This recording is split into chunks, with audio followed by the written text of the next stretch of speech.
guys, Alex Sutherland here, and today I've got a new video for you guys on a technique that I call marginal range building, which is a way to approximate equilibrium in situations where your computation lets you solve some limited space, like say post-flop GTO solutions, and you want to use that computation to make inferences about something that happens earlier in the hand, like optimal pre-flop play.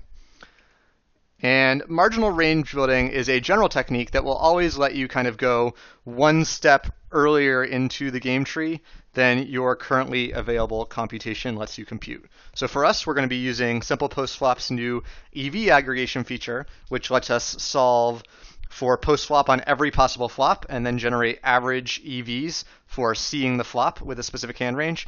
And we're going to use that information to try and improve a specific pre-flop range so that we have a stronger pre-flop strategy.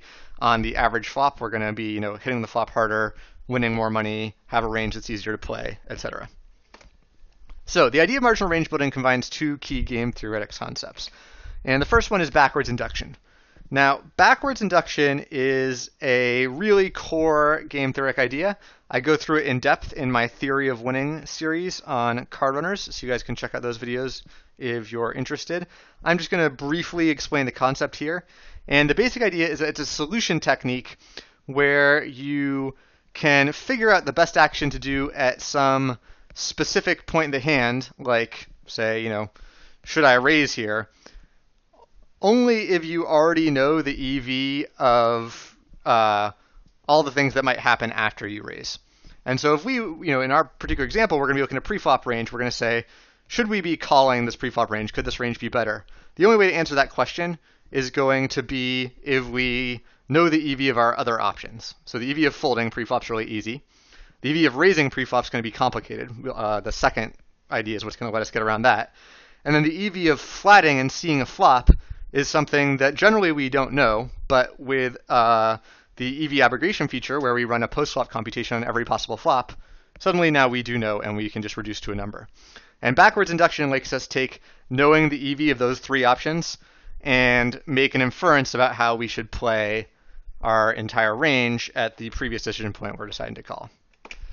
Now, the second key idea is marginal decision making, which is saying that when we're looking at a complex situation in game theory, a full strategy for what range should we, how should we play on the button after under the gun raises preflop, a full strategy says what we should do with every single hand. And there's going to be some hands we should raise. We have to build a raising range. We have to fold some hands. We have to call some hands. There's a lot going on. We have to know how we'll react to a squeeze. And marginal decision making is saying that often in game theory, you can solve at least part of the solution to a problem without actually thinking about all of that, and instead thinking, what should I do with these hands that would be on the fringe of one of the ranges? So what we're going to be looking at in particular is what should we do with hands that would be, clearly not a 3-bet over the under the gun open. Clearly we would fold them to a squeeze. We're just kind of thinking about should we fold them or should we call them?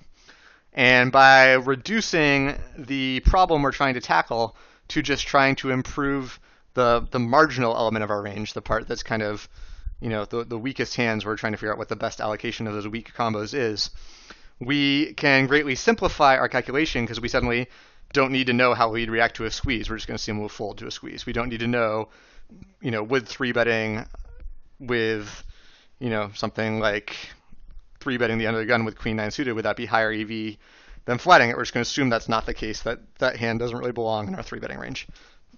So that is an assumption that you make. Sometimes you can mathematically prove it. In our case, you can't. But it's going to be a reasonably safe one. And you'll see how that works out in detail more as we get into an example. Now, in this video, I'm actually going to go end-to-end through a complete example. I'll be working with an under the gun versus button scenario, as I said, where under the gun raises to 3x preflop, and button is deciding how to react to that. And we'll go through it end to end. We'll start with a range that I used in my most recent out of position c-betting video that was actually a very strong range to start with. And we'll go through a few iterations of this marginal range building process to come up with a very similar range that's just different on the margins that post flop on average is going to perform, close to 2 BVs per 100 better, if I remember correctly, on the average flop. And it's going to be the exact same number of combos that we decide to call. It's just going to be, it's going to have all the exact same weights on all our strong hands that we would ever consider 3-betting, that we would ever consider defending a squeeze with. It's just going to be playing around with the very weak portions of our range in a way that will increase our EV. Now, as I said, I'm going to be looking at under the gun versus button, but if you guys want to take this technique and apply it to your own games and really profit, this video is just designed to show the technique. It's not the highest EV way to apply it, and you guys should apply it to your 3-betting calling range first. That would be the lowest hanging fruit if you're looking for ways to use this computation to improve your own games. And there's 3 reasons for this. The first is that 3-bet pots are bigger pots, and so if you increase your efficiency in these pots by a few percent, you're getting a few percent of a much bigger pie. So you're just going to increase your overall strategy EV by more. The second reason is that it's going to be very fast to calculate. How long a solver takes to solve a specific flop scenario is heavily driven by the stack to pot ratio and then by the size of the ranges. And 3-bet pots are just going to have much lower stack to pot ratios than the single raise pot that I'm looking at in this video. So running a solution on every possible flop will happen in a few hours instead of a day or something. And finally, your action closes the pre-flop betting when you're thinking about your pre-flop call range. So we're going to have to do a little bit of math and a tiny bit of, hand waving or, mathematical assumptions to actually make conclusions about our button calling range, because we're going to have to make some assumptions about what happens when, we get overcalled, what happens when we get squeezed in 4-bet. There's all sorts of stuff that could happen after we call versus when they're going to open. And when you're just calling to close the pre-flop action, there's nothing else that can happen. If you're looking at a spot where you raise button, big blind 3-bets, and you're just deciding whether to call or fold, and no one else is in the hand, that's a much simpler situation to analyze. You avoid most of the complexities. So, if you watch this video, you're excited to try and apply this, go home and apply it to your 3-bet calling range. Don't actually do what I did here unless you're, unless you've already attacked all that low-hanging fruit that is available in the more simple situation. So how do we actually do this? Let's look at our marginal range building blueprint. The first step is that we need a solid starting range to work with. So what we're going to be doing is, kind of manually mimicking some of the things that a game theoretic solution algorithm for finding Nash equilibrium we do, like counterfactual regret minimization or fictitious play. What we'll be doing is closer to fictitious play. And how long one of those solution algorithms takes to converge depends a lot on the starting point of your strategy. So if you were trying to, solve rock, paper, scissors using a technique like this, if your base strategy is always play rock, it'll take you a lot longer to get to where you want to be than if your base strategy was 35% rock, 35% paper, 30% scissors. It'll take you a lot more iterations of the technique to get down to the actual equilibrium if you start really far away from it. So, in practice, the solid starting range is how you play now, or how you play now plus some thinking about what you have a feeling would be better already. But you want to take some time and think about your starting point. Then the next step is you would compute the EV for the action you're considering with that range for every combo. And for us, that's going to be flatting and under the gun open. And what we're going to do for that is we'll directly compute the EVs for the case where we flatten the blinds fold. The hands we're going to be shifting around in our range will assume would all be folded to a squeeze. So we're just going to call our squeeze EV is losing the amount that we've called. And then we're going to very approximately guesstimate our EV when we get overcalled, because there just aren't GTO calculations to solve for post-flop EVs in 3 or 4-way pots. Again, if you were working on this with a 3-bet calling range where it was already down to 2 players in the hand, you wouldn't even need to do steps 2 and 3. The calculations would just do it all for you. So again, this is a more complicated. This makes it look more complicated than it actually is, because this is a complex example. But I wanted to show the full technique, and I wanted to directly link back to my out of position c-betting strategy pack, because I think there's some interesting things to learn as it relates to that strategy pack with how we can improve our range here. Now, once we've computed that flattening value, what we want to do is we want to make a smallish shift in our flattening range based on the EVs we observed. And the reason this shift needs to be smallish is because of, one of the most important concepts in this video is that the EV in general of taking an action with a specific hand combo depends on the range that that hand is a part of. And, this may sound obvious, but I just want to really hammer it home.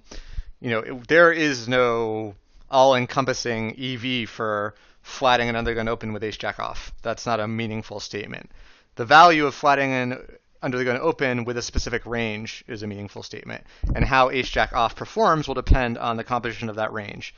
So if the only combo that we were going to call was ace jack off, we'd probably do terribly. If it was part of a well-balanced range, it would do better. But we don't want, our original computation that we do on the solid starting range is going to give us the EV of a particular hand within that range. And if we totally change the range, we're kind of invalidating all those numbers. So the idea is that we do a computation on a specific range. We see, in this range, this hand's doing well, this hand's not doing so well. If we remove a few of the hands that aren't doing so well, that won't change the overall range composition much. If we add a few more combos of the hands that are doing well, that won't change the overall range composition much. And we'd expect that in the new range, those combos will also do well. If we make a big step that totally changes the range texture, we have no idea how that's going to cascade through, when both players are playing GTO with the new ranges post-flop.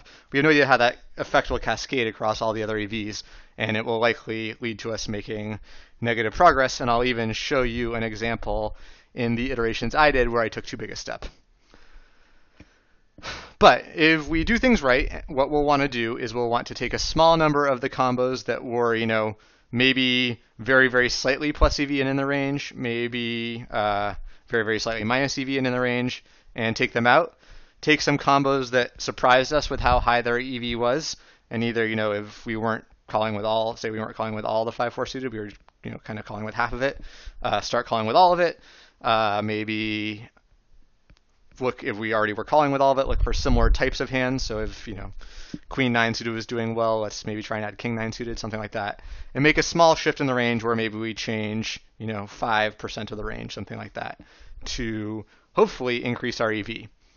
And again, of course, we don't know how that new range will actually perform. So the next step is going to be recomputing the EV for flattening with the new range to actually verify that the step we took did increase our EV. And we won't know for sure that our step was in the right direction until we actually do that recomputing. But if it did increase our EV, we now have our new starting range. It's what we just computed.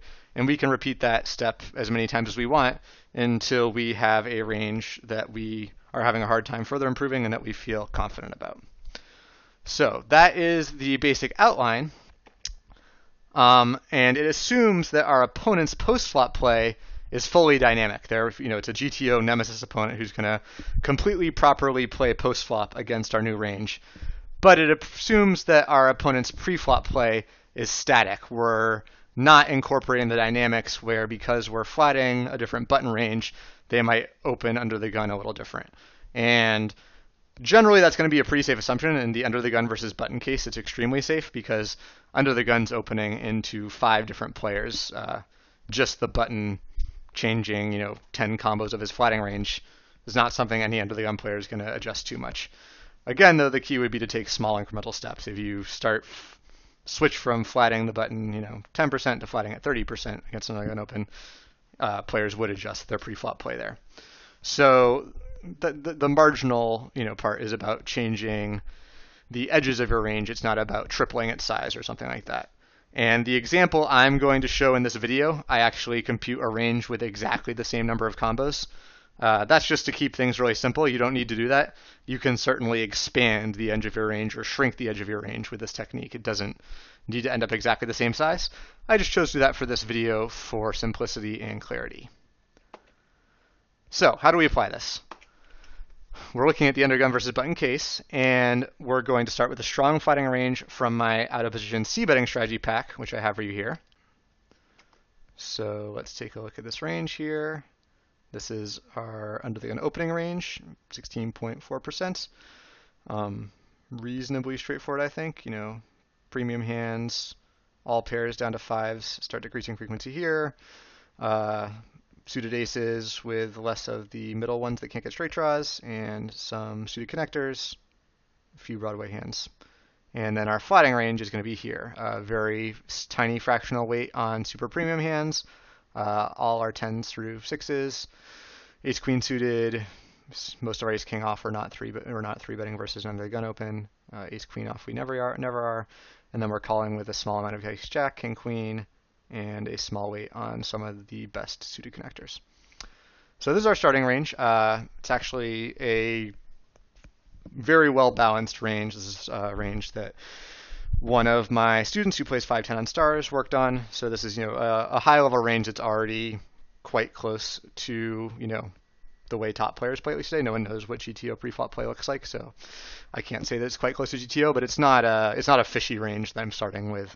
I wouldn't want to, start with a terrible flatting range and then do some math and have a less terrible one in an obvious way. This is a range that is used by strong players in games today and is, from some smart people close to a best guess of how you might want to play this spot. And so we're going to look at how we can take something that's already strong and make it even stronger. So the way we do that is going to be through doing some calculations in simple post-flop. And obviously I can't run the calculations in the video because they take way too long, but I'm going to show you the steps that you would take to run them on your own so that you can do so if you're so inclined.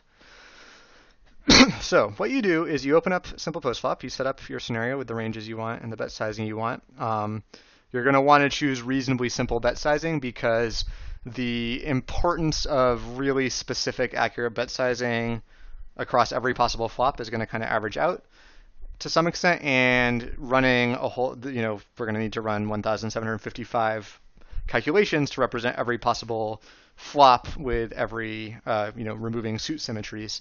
And to do that, it's going to take a long time to run. So we can't have something like, multiple bet sizes at every node post flop. It'll just never run. So I use the same betting tree that I use in my out of position C betting and IP calling strategy pack. You guys can check out that pack if you want details for how I chose that. I ran a few hundred calculations with a wide variety of C betting sizes, check raise, all sorts of sizing, discrepancies, multiple C betting size, one C betting size, and showed that in the video, showed some charts I made that showed the appropriate sizing choices. I'll also upload the trees I used here. These trees are very similar to the ones that I used in that video, except for simplification to make these calculations go faster. I removed a lot of the overbet shoving from the post-flop tree to speed up the calculation time. But once you have a game tree you like, what you can do is you click this little arrow here, and you need the standalone version for this. The cloud version won't do this. You click Generate Boards, and so I'll start from scratch. You click Generate All. That gets you every possible word. So you can see it just listed similar, 2222, 3333, 4444, and so on for every possible flop that could come. And you click Save, and it'll ask you a pattern name. I just go with board. Then it'll ask you to pick a folder. You can just make a new one. And once you've done that, when you go to your Jobs tab, you will have a list. I've already calculated these, but your list would not have an hash distance. It would show them not calculated. You'll have a list of 1,755 jobs. And then you can just go to Run Calculate, and it will solve them all. And you can pick your accuracy. Since we're going to be averaging 1,755 results together, I don't think you need a very high accuracy on any specific board. So I chose the low accuracy here, which usually ends up being around 0.5% of the pot, which is already pretty good. Even the low accuracy in SPF is pretty high accuracy. It's not bad. And then you can also, something that I think is really useful if you're going to be doing a lot of stuff, is you can set the number of CPU cores you want to use. My machine's 8 core, so I have SPF use 6 so that it doesn't slow down my machine when I'm trying to do other stuff. Because I always have those 2 cores available to do the other things I'm working on. So you click Run Calculate. Depending on how big your scenarios are, it will take a while. For me, it was taking kind of a little less than a minute per flop solution. So, it's hours and hours to do them all. And once you've done that, what you will get is a whole bunch of solutions. And you would go to merge same trees. You'd go to the output folder where you saved the results. Okay. And you'd select the folder itself. And if you do it right, it'll then take a second and pop up something saying that it successfully merged all your trees. There you go, 1,755 situations were merged. And then when you go here, there's going to be a new option, EV aggregation. And you click EV aggregation. This will take several minutes to run, so I won't actually do it now. I'll just show you guys a screenshot of the result. But once this finished, it would pop up something showing you the following chart. Let's stop that. Let's get up Paint. And this is the range I was using. And this is the EV aggregation. So this would be your result. You can look at the results on any specific flop over here, but you can also click this all flop button and then look at the player 2 EV, and we'll see that we were looking at an under the gun 3x open versus a button call plus this is assuming the situation where the big blind and the small blind fold, and so we would be looking at a 7.5 chip pot in total with the blinds, and the in position player averages getting 4 of those chips. Now 3 of those chips he put himself, so it's about a 1 chip profit. And of course, that's assuming that he doesn't get squeezed and stuff, which is going to cut into his profit. We'll look at the math on that shortly. But as you can see, we now get EVs from every single hand combo. And we can notice, for example, something like 6-5 suited does surprisingly well. Something like King 10 suited does very well. Something like Ace Jack off isn't doing as well. One thing that we'll look at when we look at the squeeze math is that different combos are going to get squeezed with different frequencies. So Ace Jack off gets squeezed a lot less than 6-5 suited does due to blockers. A lot of the hands that will squeeze us have an ace. Some of them have a jack. But we'll actually calculate out and find that 6-5 suited is still doing way better here than Ace Jack off is. Ace Jack is really borderline profitable in this spot, depending on your assumptions on your overcall EV. So we'd look at this and we'd say, okay, it looks like Ace Jack and even Ace Queen aren't doing as well as we expect. It looks like some of these small suited connectors are doing way better than we expect, and some of these kind of suited Broadway hands are doing really well. Maybe we should either increase our frequency or add more combos of some of these types of hands and eliminate, some of these types of hands, maybe something like Ace 2 or Ace 6 as well. And then you would rinse and repeat and confirm your EV change. So I'll show you the results of doing that in a bit. First, I want to go through the squeezing math real quick so that we have that locked down. So back to our slides. We computed the EV for flatting with that range for each combo. We're going to do the squeeze math now, and then we'll make the smallest shift and recompute. So let's look at the impact of a squeeze on IP flat profitability. And it turns out the impact is pretty large and very important to consider. So, naively, before you think about a squeeze at all, you might say, well, if our EV for flatting is above 3, and 3 is the price we have to play to see the flop, we'd want to flat with every hand above 3. But a lot of times you don't actually get to see that flop when you pay the price. A lot of times you do get to see the flop, but it's not a two-way pot like you're hoping for. It's a three-way pot.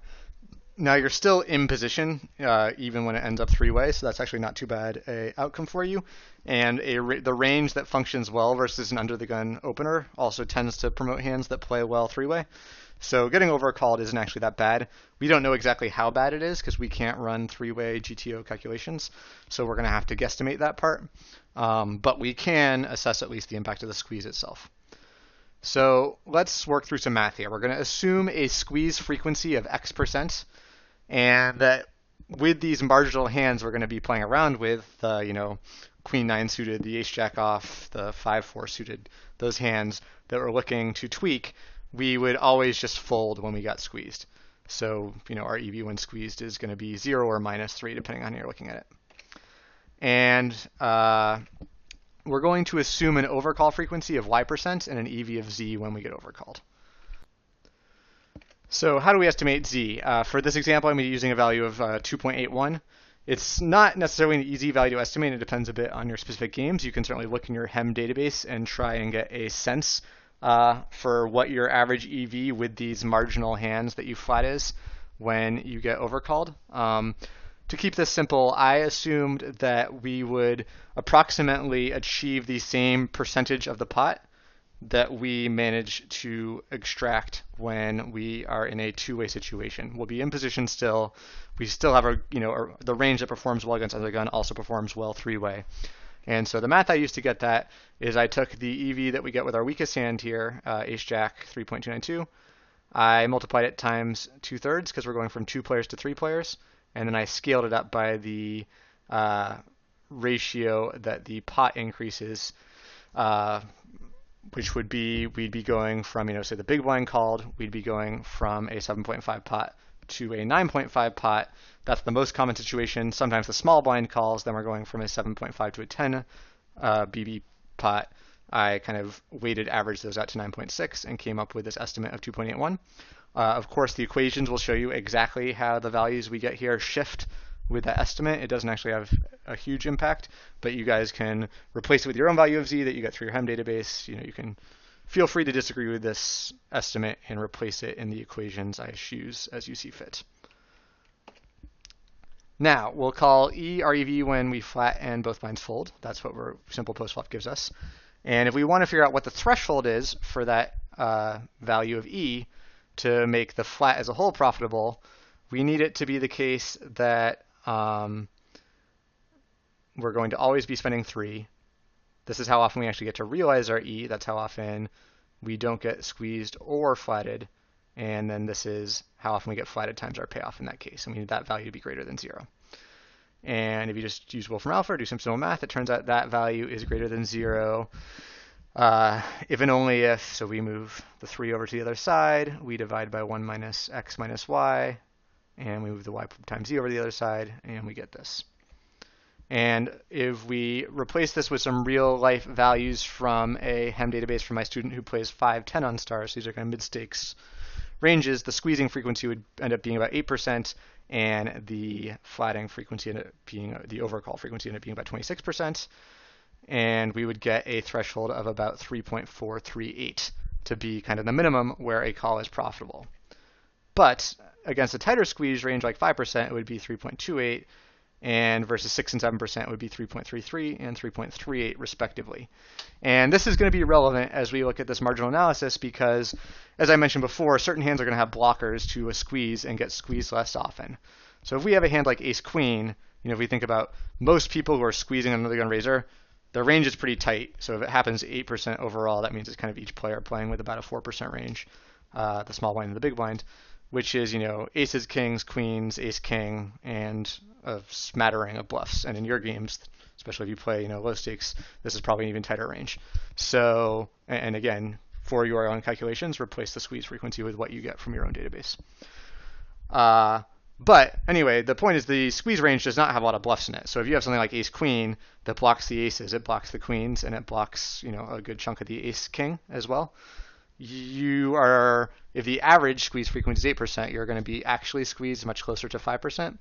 If you have something like ace-2, you might be squeezed closer to kind of in between 6 and 7%. If you have something like 5-4 suited, you're going to get squeezed, slightly more than 8.5 or something, very, very slightly more than 8%, because you have no blockers. So when we're evaluating these combos, we always want to kind of have this squeeze shift in mind, where something with 2 blockers maybe gets an extra point, 1/5 of EV added to it, something like that. And again, we don't have to be 100% precise with this to still attempt to make the proper shifts. We just want to keep it in mind when we're trying to identify the shifts to make. Now, the final thing I want to mention before I move on is that in this video, I focused on constructing a new range that called the exact same percentage of the time. So there's no reason to think we're going to get squeezed more often. And if the new range has a higher average value of E and is the same size and has at least close to similar overall average blockers to a squeeze, then we can be confident that it is better. If we were going to be significantly expanding the size of our flatting range, we could still, that still may be plus EV, and I think at least a minor expansion of it probably is the correct approach to take. But we'd have to be a little more careful in taking into account the impact on squeeze potential and how that would shift the EVs. So let's get into taking a look at the iterative steps I took. So I'm going to start by just showing you guys the starting range and the ending range, and we can see the measure of the gain. I did this in 6 steps. I'm sure more steps would yield further results, but I thought this was a good example for right now. And in terms, one other thing I want to mention is just in terms of how these ranges actually play out post-flop. Nothing I did was a huge shift on most flops. I added 5-4 suited, one combo of it. This is that 5-4 suited has a 20% weight.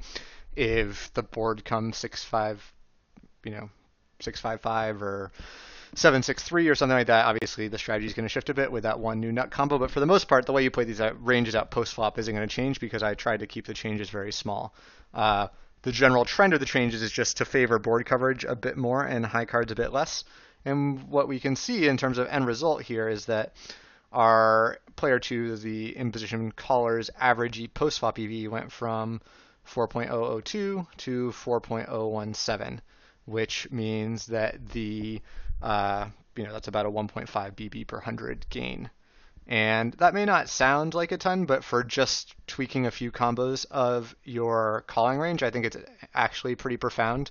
There's nothing complicated to learn here. When I do my videos where we look at maybe a much bigger EV for improving your out of position C betting, there's all these board textures to learn. There's all these situations you have to carefully understand. Which boards you should C bet, which ones you shouldn't, what the right C betting range is. For this, it's kind of just like, hey guys, here's a slightly more board coverage focused under the gun flatting range versus under the gun player. Use it, and here's 1.5 BBs for free. So I think that's what makes this stuff compelling. And then, like I said, if you go from applying this in flatting spots to instead applying it in something like a 3-bet pot, you stand to gain even more.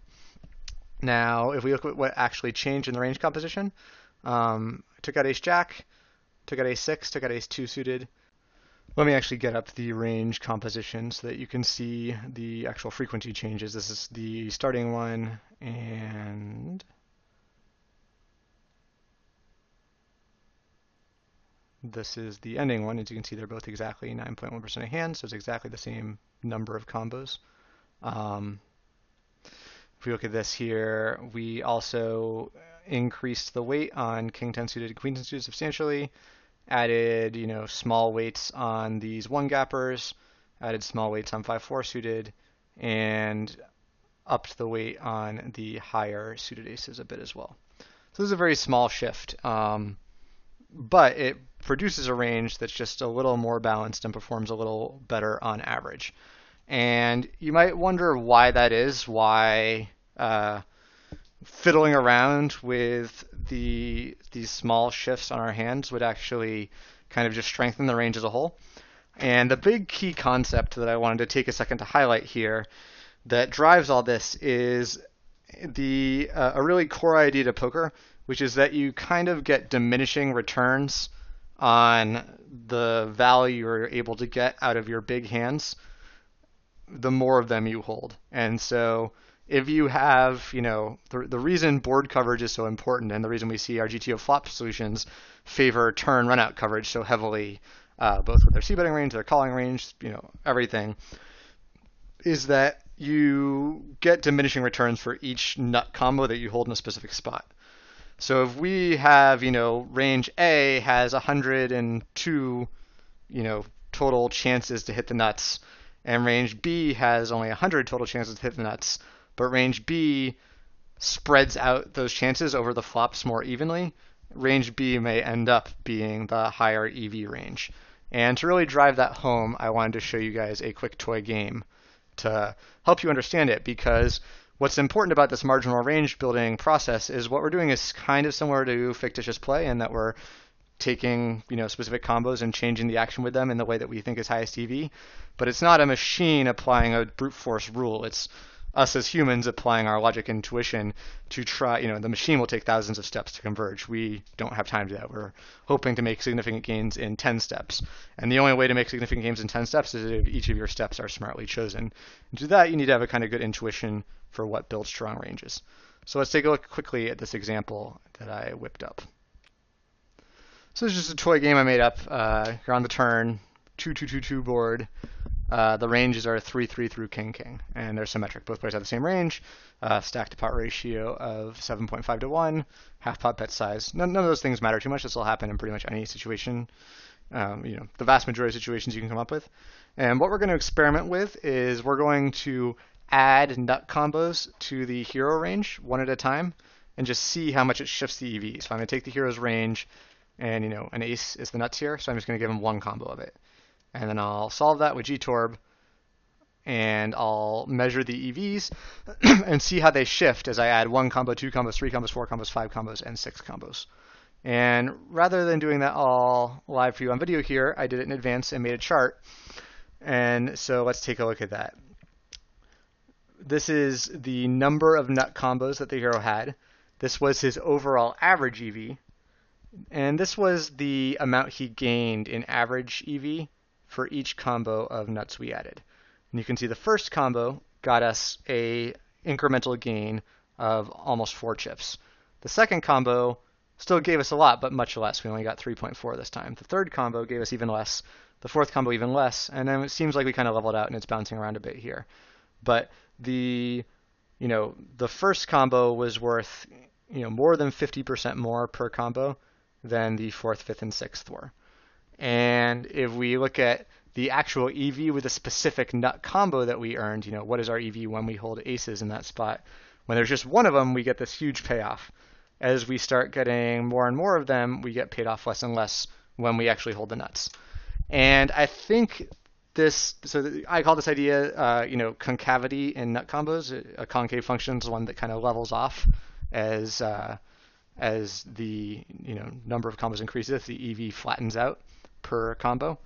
And this is a really, really important concept that's kind of fundamental to poker and holds true in almost all situations, which is that if you had some choice, say there's only 2 river cards that could come, and your choice is I can have my range be 20% nuts on outcome A and 0% nuts on outcome B, or I can have my range be 10% nuts on A and 10% nuts on B. Your average EV will be way higher taking the 10% and 10% than it will taking the 20% and 0%. And we can kind of see this here. Imagine you had 2 combos to allocate. If you could put 1 in A and 1 in B, you'd get 3.98 chips out of each combo. If you put both in A and 0 in B, you'd get 3.98 out of one combo and 3.42 out of the second combo because they're both lumped together in A, which diminishes their effectiveness. And so this is the reason that board coverage is so powerful. And I think it's kind of an abstract theory idea at first, but I think if you think about it in practice, it actually makes a lot of sense there as well. When your opponent holds some hand where you know that they could have it, but it's a really small part of their range, you actually game theoretically correctly often just say, screw it. If he has, whatever, if he has the nuts here, goods for him. He's going to get my whole stack. He doesn't have it very often, but I do have to be a tiny bit fearful of it. And there's some, so when he holds that hand, he's going to get paid off huge if you don't believe him at all. If you feel like it's a big part of his range, like he has a bunch of combos and nuts, then you're going to get fearful in that spot and not pay him off as much. And there's some balance in the middle there where you're just fearful enough that it helps out all his other hands, but not so fearful of that nuttiness that you're actually folding and not paying it off.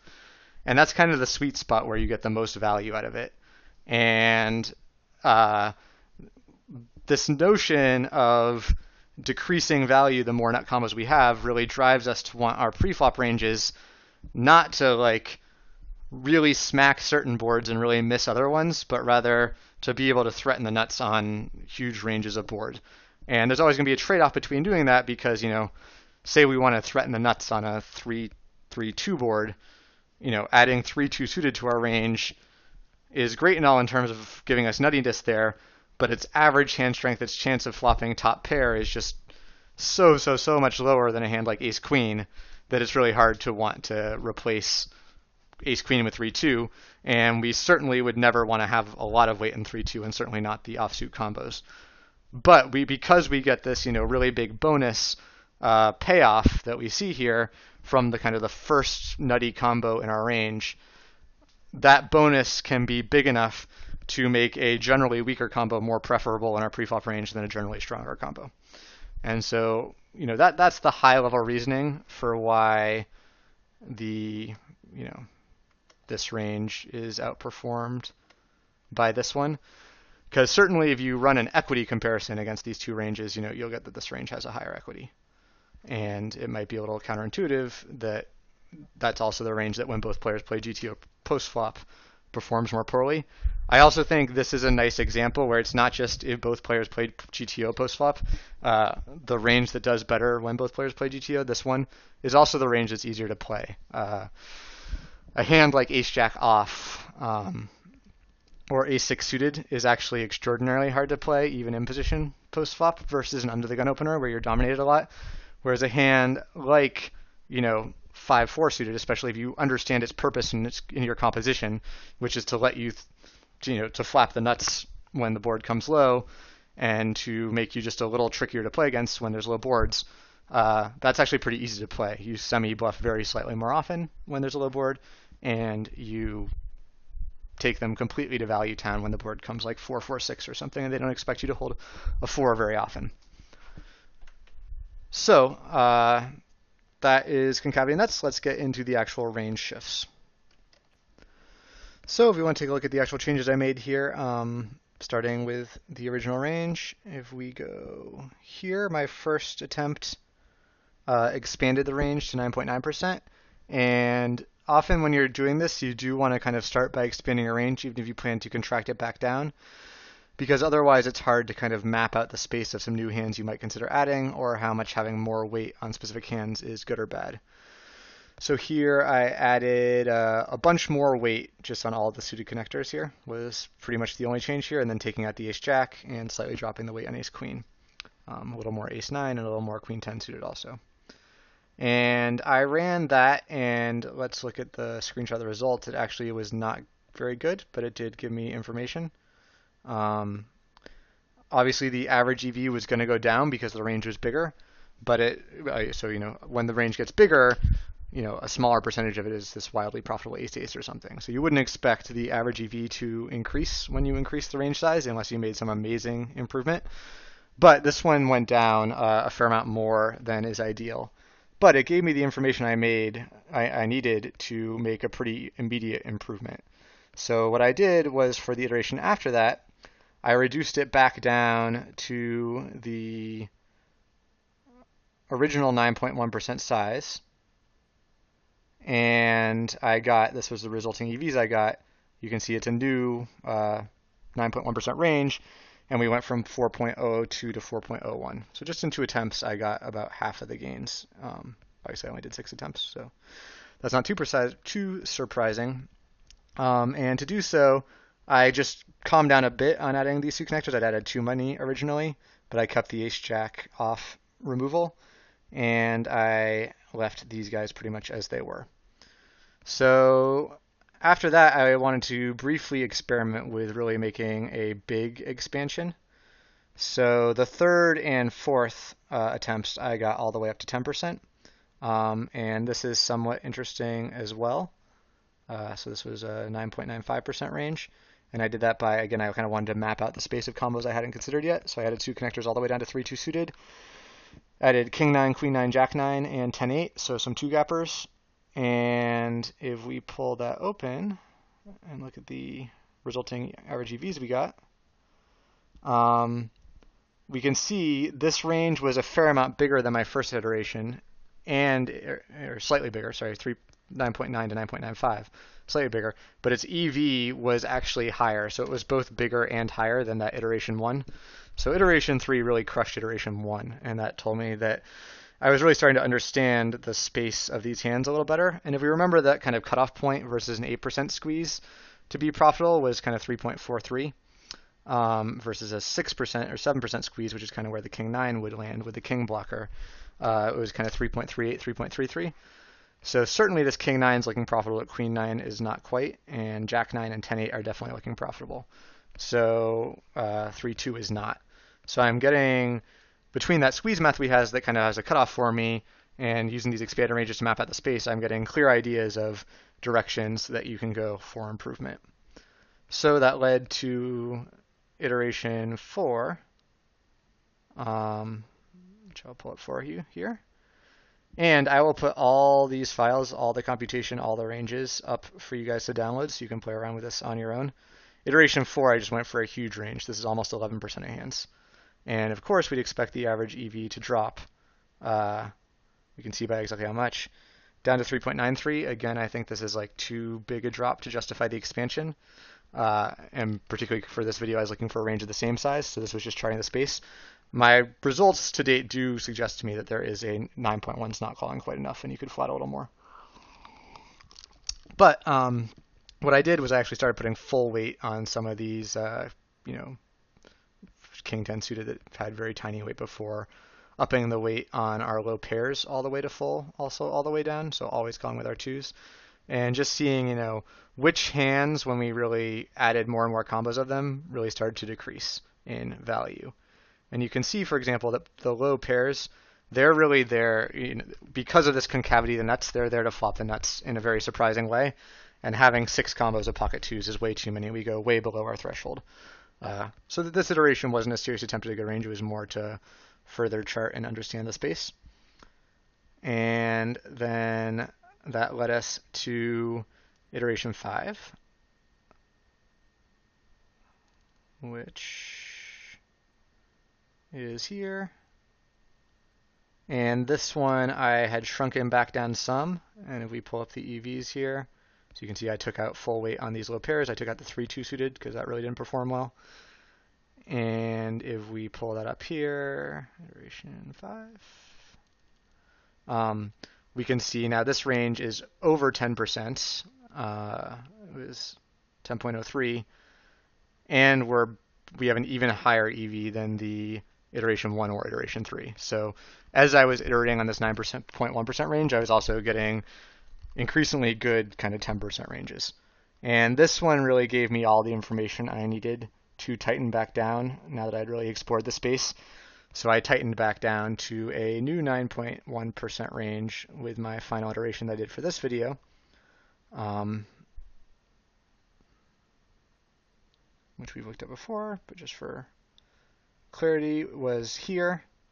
So I completely removed the ace-6, the 4-3, the ace-2, the 3-2, kept that kind of lower weight on these low pairs, got rid of queen 9 and king 9, although I think that was mostly to get me down to this 9.1%. I think actually king 9 is a profitable call. And of course, if we bring back up our iteration 6 EVs, we get up to this 4.017. So we went from 4.002 in iteration 0. Then the next iteration was actually 9.1% range, was iteration 2, where we went to 4.01, and then we went up to 4.017 in iteration 6. And I think, my guess is that you could easily get up over 4.02 or maybe even 4.03 with a few more iterations of similar work.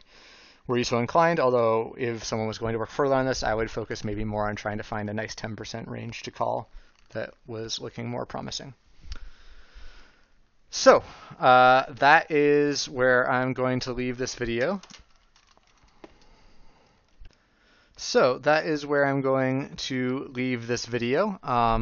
As usual, come and ask questions. I love hearing from you guys, hearing what you're thinking, and often your questions give me ideas for new good content to make in the future, so please let me know what you're thinking. I will post all the solution files for you guys to download on my blog at blog.gtorangebuilder.com, as well as give some text notes expanding on this video, so you guys can check there for more information. And of course, I'm always posting cool stuff there, so subscribe, stay tuned. You can follow me on Twitter. Anytime I do something major, I usually tweet about it at GTO Range Builder. And of course, subscribe to this YouTube channel so you get notified about all our videos as they come out. Thanks for watching, guys.